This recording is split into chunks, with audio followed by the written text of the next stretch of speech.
Greetings, magnificent souls, to the Attract Health, Build Wealth podcast, where we have open and honest discussions about ourselves. This is a place where we break down, break away, and break through codependency, allowing ourselves to attract health, build wealth, and live a peaceful life. We are tired of being sick and tired. We are tired, but we are not giving up. We know that there is something magnificent inside of us. And because we are fighting daily, hourly, and by the minute, fighting ourselves, our kids, our spouses, we have to do things differently. We have to break the cycle. We don't have a million chances. We have to be happy now. We have to find a way. So how do we do that? How is that possible? If you look around at what society is telling you, they tell you that what we're doing is impossible, yet it's happening every single day. And it's happening through the practice and the love that we call awakening the magnificent soul. We are all magnificent souls, and these are our stories of healing. Today, in episode 10, I wanted to talk about the good and the bad sides of acceptance, and how it has looked with me in regard to my codependency. But before we get into the discussion, don't forget to let me know your thoughts about this episode, any feedback you have, or anything you'd like me to cover on future podcasts at epiphanyvault.com. And remember, you can share anonymously. It is a safe place, and I would welcome the discussion. And we do have an entry into the Epiphany Vault by a listener by the name of Lori. And she did give us permission to share with you all here about what she wrote. Also, I do have to share that this podcast is one about journeys and feelings on the subject of codependency and should not replace any of those of mental or medical professionals. So here's what Lori writes. For me, this definition of codependency relates to my experience. Quote, codependency is characterized by a person belonging to a dysfunctional, one-sided relationship where one person relies on the other for meeting nearly all of their emotional and self-esteem needs. That's by Darlene Lancer. Another quote by Darlene Lancer, control is one of the primary symptoms of codependency, control of self and or others. It becomes confused with power. Because codependents lack a sense of power in their lives, instead try to manipulate and control others. Instead of taking responsibility for their own happiness, which would be empowering, codependents' focus is external. Rather than attend to their needs directly, they try to exercise power over others and control others to make themselves feel okay on the inside. They think, I'll change him or her to do what I want, and then I'll be happy. This behavior is based on the erroneous belief that we can change others, but when our expectations aren't met, we feel more helpless and powerless. And again, that's a quote by Darlene Lancer. Lori says, I'm not married to an addict. On the spectrum of maturity, he is very mature and has a healthy self-esteem. He is not motivated externally, but rather guides his life on what is best for himself and his family. I'm very fortunate to have been paired up with someone so emotionally healthy, because usually it doesn't work that way. I am the unhealthy one. We have been married for 20 years. I grew up in a dysfunctional family. My father is an alcoholic. I acted like a caretaker parent to my sister.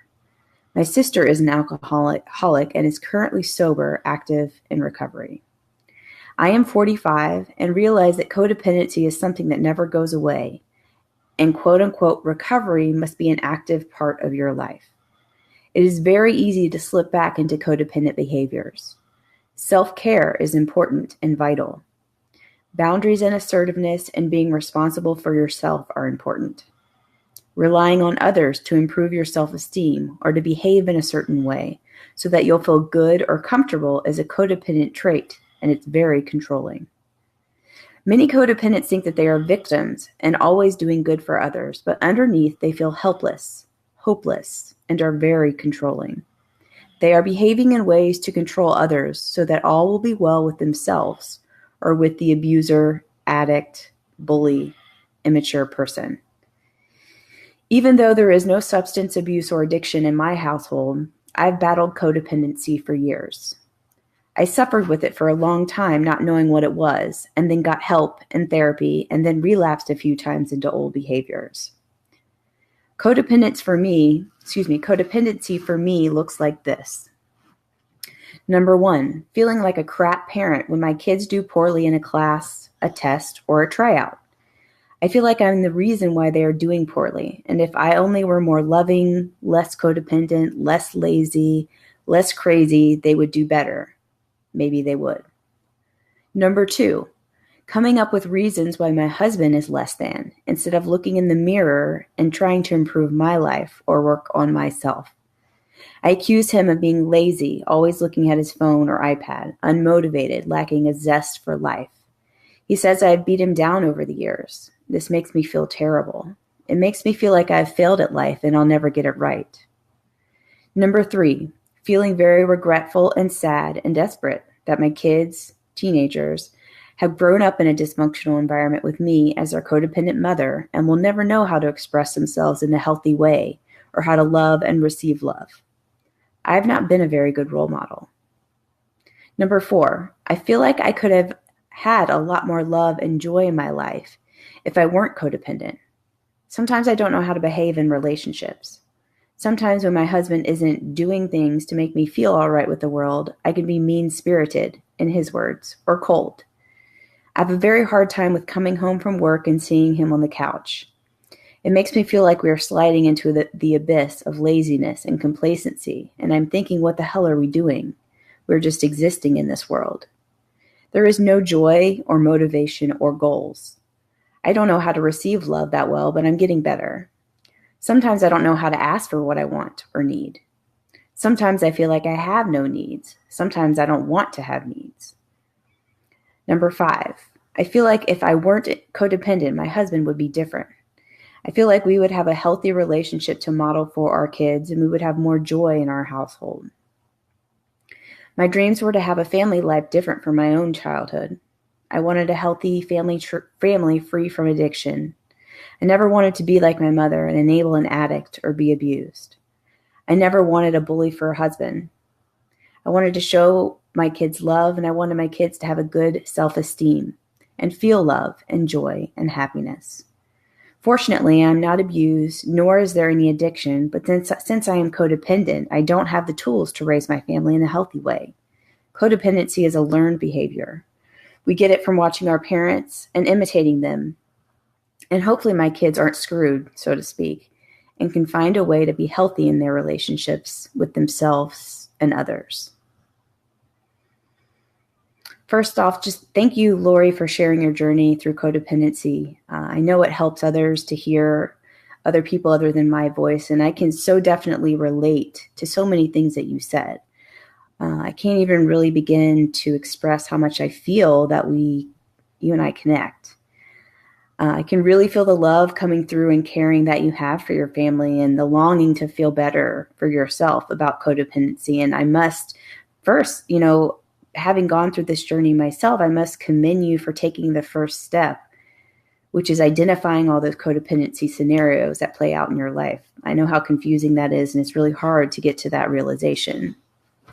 And so much of what you said resonated with me. I too felt like I was a caretaker to my brother stemming from my dysfunctional household.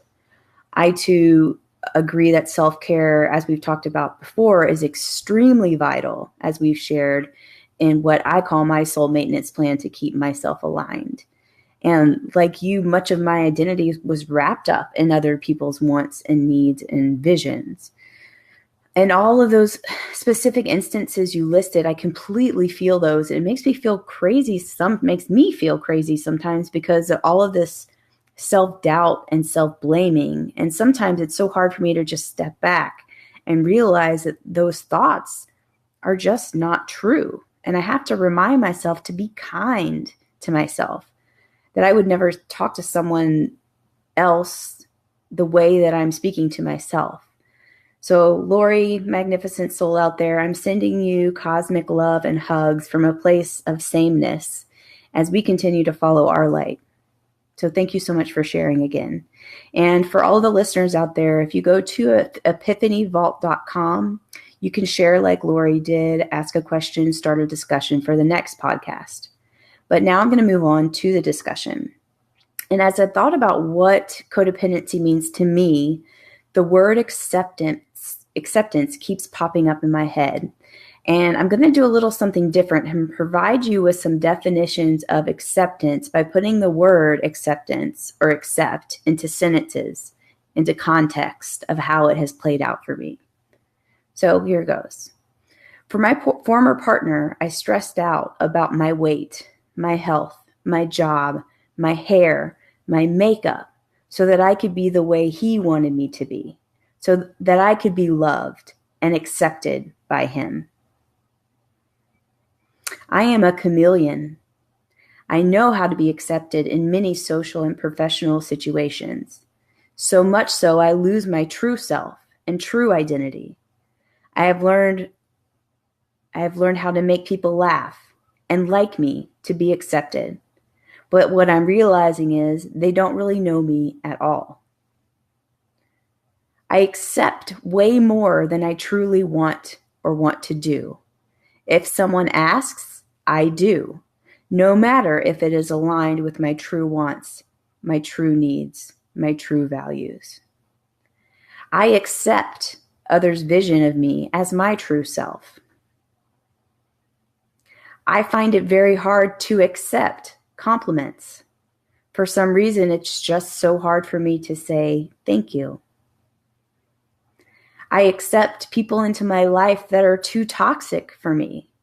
I do this because I have a problem setting boundaries or have no boundaries because I am so distanced from myself. I accept sexual attention when all I really want is love. Acceptance of a simple favor is very hard for me to do without trying to reciprocate or pay someone for their troubles. I organize and stay busy to feel accepted in groups.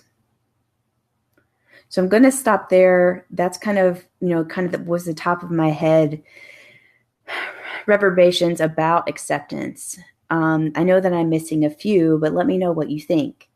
And as I work my way out of codependency, here is what acceptance is like to me now. I accept this present moment. I accept that I should be my number one and that no one else can fill that need for me. I accept that because of my childhood experiences, I have been shaped in a codependency cloud. Finally, I accept that it will take work, but I will work my breakaway step to overcome. And that's it for today. Cosmic love and hugs out there, magnificent souls. We'll see you next time. Living and loving.